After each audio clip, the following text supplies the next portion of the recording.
And they invited me to speak, and the first thing I thought was, I haven't spoken in public since I got this thing. It's called my happy, healthy third leg here.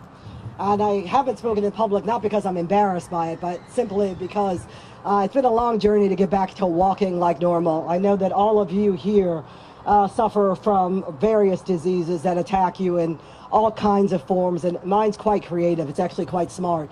As soon as we outsmart it, it comes back with something far more fierce than once before. So it's been an entertaining journey, to say the least. I'm winning a race against time here, and I'm glad to say I'm winning, like most of you. For me, it has been so difficult. I've been sick since I was in college, so that's always fun, because when you get sick in college, it's always fun to be sick away from home. So for me, it was really entertaining, because I was about 5 hours from my parents, and most of the doctors back then thought I was making it up. They weren't sure. I must have had mono, because everybody in college gets mono, right? The kissing disease, that's what you get. Unfortunately, I'm far more unique than that. Beyond my name, I'm just very unique. I get something that nobody's ever heard of before, and so nobody could find it. I spent 20 years getting sicker and sicker, and nobody could kind of figure out what happened. By the time I was 30, I'd already seen 26 doctors. 26 doctors in 3 states. I went on quite the tour, so if you ever need a hospital recommendation, I can let you know. I've been to 15 of those. But nobody could figure out what was wrong with me, and that was really probably the most frustrating part. I think it was William Shakespeare who said, "What's in a name?" And I can tell you everything is in a name. Not knowing what you have, not knowing what's going to happen to you next is the most frightening part of autoimmune disease. There are so many of them that I think it's hard for them to pin down. I think doctors think inside the box, but as you know, most of us are right on the fringes of that box, and so we need somebody who's going to think a little differently. And for me, when I got sicker, the thing that really woke me up is when I was about 32 years old, they told me they thought I had lymphoma. And I just thought, how is that possible? I go to the doctor every month that somebody could miss cancer. But I had chronic lymphadenopathy, which is part of my condition, chronic swollen lymph nodes. So nobody knew the difference between when it was just swollen and when it was a real problem. I ended up having 6 surgical lymph node biopsies and doing chemo pills and still working the whole time, amazingly. I managed to work the whole time.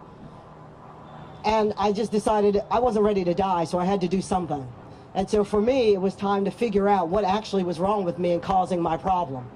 And so I did everything I possibly could. I finally used my skills as a journalist for good, rather than telling you not to go outside when it's snowing.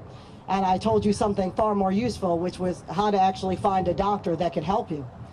And I spent a lot of time finding that, and I finally, after 5 other doctor's appointments, walked into one doctor here in New York, a rheumatologist here in New York, and she said, "I know what's wrong with you," from the second I walked in the door, and I couldn't believe that somebody had read my file and actually figured it out.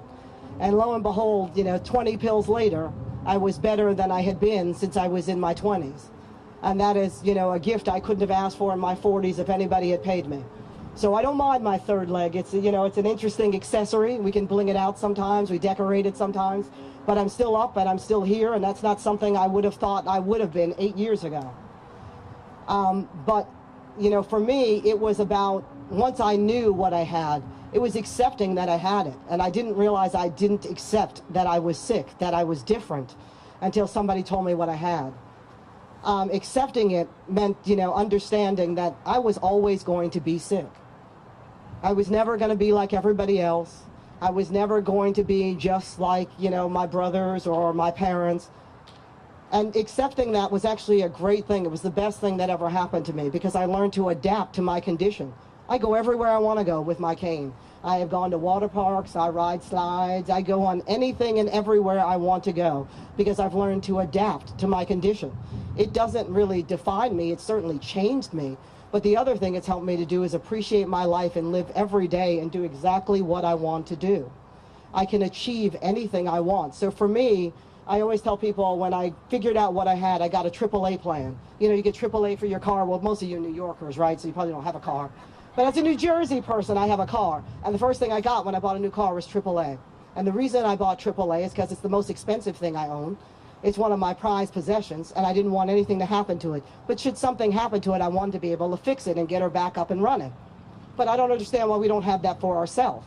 And for me, the AAA plan for myself was accepting my condition, adapting to my condition, and learning to achieve despite having my condition, the best insurance I could possibly have. By adapting, I made sure that I took care of all the insurance needs that I had, leaving back a will, a health proxy, all of those things that everybody needs to, in case something happens to you, there's already a plan in place. I put a phone tree together so I know when I'm sick I have somebody to call. And unfortunately for my parents, I bought a bell, a giant bell that I can ring when I'm upstairs in case something happens to me, so that somebody can come running to help me.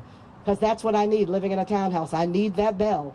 And sometimes you got to accept that. I got a car with flip down seats so I can put a walker in when I need it. I've got a car that helps me slide right across the seat so I can sit down, so I can keep driving and not killing my back. I have learned to adapt to anything that comes my way. And in that case, I think that all of us with autoimmune diseases are far more special than everybody else. We adapt and rise to the circumstances, and despite them, achieve. And that is the best message you can take from today. So I thank you all for having me here today. I'm really grateful to find other people who are like me, because I think the loneliest feeling in the world is feeling like you're the only one who's sick all the time.